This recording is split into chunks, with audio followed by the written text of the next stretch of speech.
Sawadika, very good evening and welcome to Thai PBS World Tonight. I'm Nabunag. I'm Tulip Naxon Lao. We'll begin tonight with the latest developments on the COVID-19 vaccinations. Recently, the National Vaccine Committee has approved the procurement of another 120 million doses of COVID-19 vaccine for next year, as well as the allocation of vaccines for exports to other countries. Dr. Nakorn Premsi, director of the National Vaccine Institute, said the procurement is for those who still cannot access the vaccinations, those who require booster doses, and some to be held in reserve in case of another outbreak. At the same time, the Disease Control Department and the National Vaccine Institute will also try to procure up to 100 million doses as projected.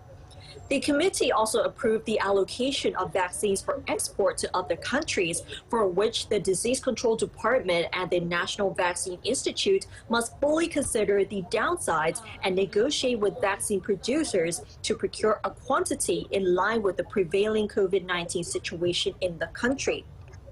Meanwhile, Dr. Opat Gawinpong, Director General of the Disease Control Department, said that the committee did not consider the Prime Minister's suggestion of a mix and match of vaccine makes following the WHO's warning of the concept. However, there is another academic committee considering the issue. He noted, though, that the WHO's warning statement is very long and that quoting only certain parts out of context may lead to misinterpretation.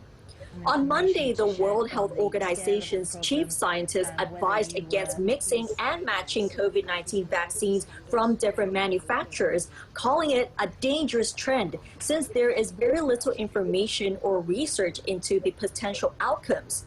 She said we are in a data-free, evidence-free zone here as far as mix and match. There is only limited data on it. It will be a chaotic situation in countries if citizens start deciding when and who will be taking a second, third, and fourth dose of different types.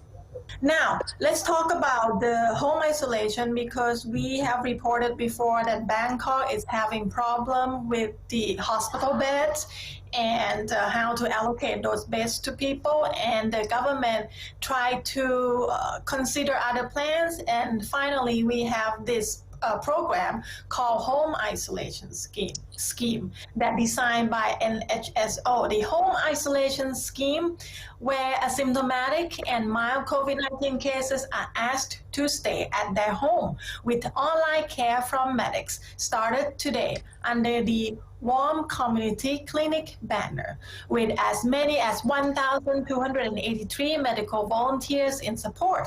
The scheme is to provide a solution to the current hospital bed shortage caused by continuously rising infections and deaths in the country.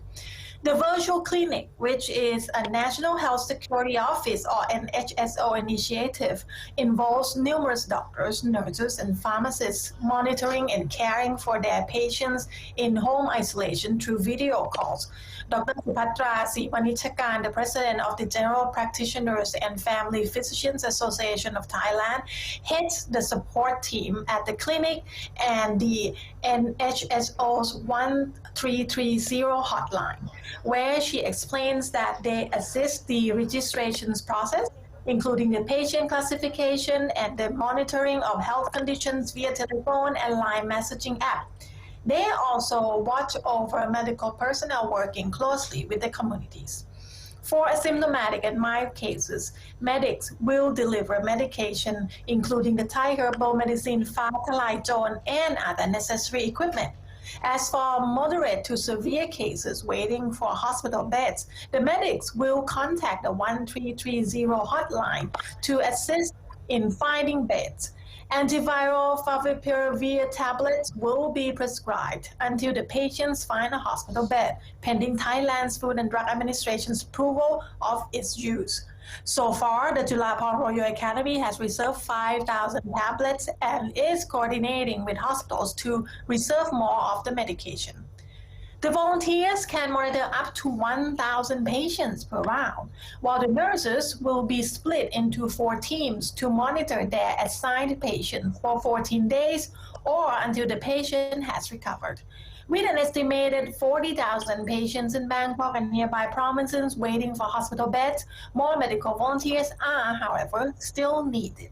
Let's now take a look at today's COVID-19 figures. The number of the infections across Thailand surged by 9,317, bringing the total in the current wave to over 334,000. Thailand records 87 more deaths were reported today, bringing the total of deaths since April to 2,840. Bangkok alone makes up about 1/3 of all infections in this wave, having logged over 2,300 cases today and almost 104,000 cases overall. Now let's talk about the package, the relief package that the government is trying to launch to help with the economic situation in Thailand. Last night, the cabinet rolled out financial packages to help employees and employers in 9 types of businesses and freelancers in the 10 provinces in the dark red zone, and Bangkok also included. Prime Minister Prayut Chan-o-cha said that the financial assistance will be for 1 month, but may be extended if the situation warrants it.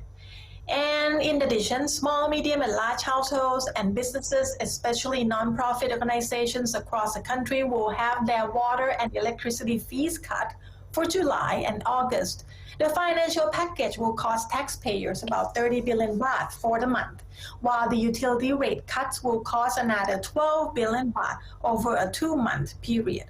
The 9 types of businesses entitled to financial support include construction, lodging and food services, art, entertainment and recreational activities, wholesaling and retailing and vehicle maintenance services, transport and warehousing businesses, management and support services for science and technical activities, communications and information services.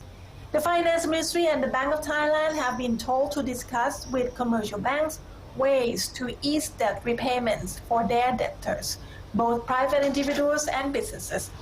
The Prime Minister said that this financial package will cost the state a substantial portion of its budget, but he finds assistance is necessary to help people during the crisis. And that's all the news we have in this edition of Thai PBS World Tonight. You can follow us on our website, www.thaipbsworld.com. We also have social media. We have YouTube, Facebook, Twitter, Instagram, and TikTok. Thanks for watching. Stay safe, and we'll see you tomorrow. สวัสดีค่ะ Okay.